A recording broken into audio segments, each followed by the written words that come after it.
Sun's going down now. They had me so messed up for 25 years torture.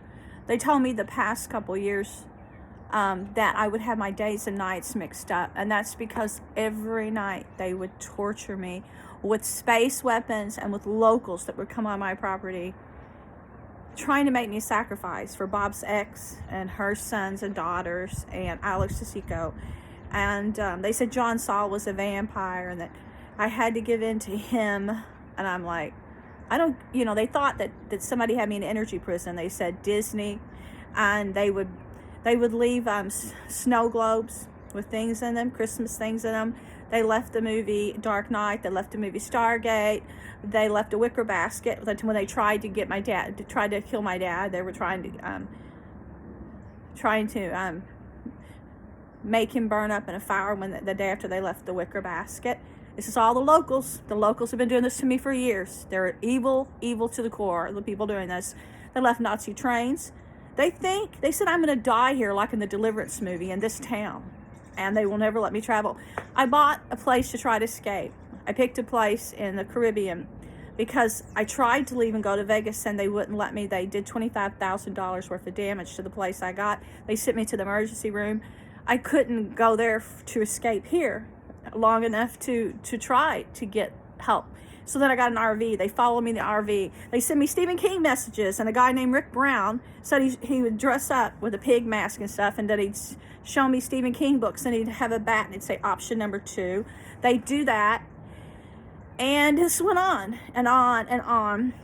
And so now I've been talking to Frankie Valli, and I started talking to him in December. I guess around December 2nd. And all of a sudden, I got hope because he's someone I admire. He's someone, I felt like I went home because my mom and father were my role models, my love of my life and all I lived for. They were everything. And then after they murdered them, I felt so alienated on the planet. I felt so alone, I had my husband go out of town and travel because I knew that they were attacking us both. But I wouldn't leave here because I felt that they trapped my parents here. But I insisted that he go. So he went away for 5 weeks and he went away for 2 months. And I didn't want to involve the people I care about in this, so I just kept it hidden. But my friend turned up, so I had someone to talk to for all those weeks rather than just look at the walls after they killed my dog. And so I think that person helped me, and I think that now I have the gumption and strength that I used to have, that this group took away by their local hunters chasing me all the time.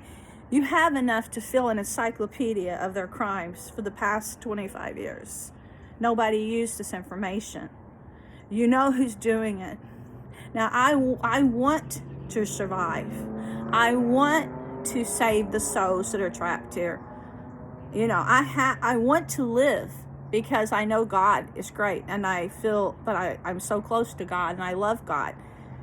And they're showing me today pictures of the art at the Cherokee Park that have my face, pictures of people I guess they sacrificed here. If you go in the park, you can see people coming out of the woods that look like they're vampires. They look like they don't even look like they're human. You can see all kinds of bats in the park with humans' faces. I photographed it. Some say it's alien. You look at my pictures if you don't believe me.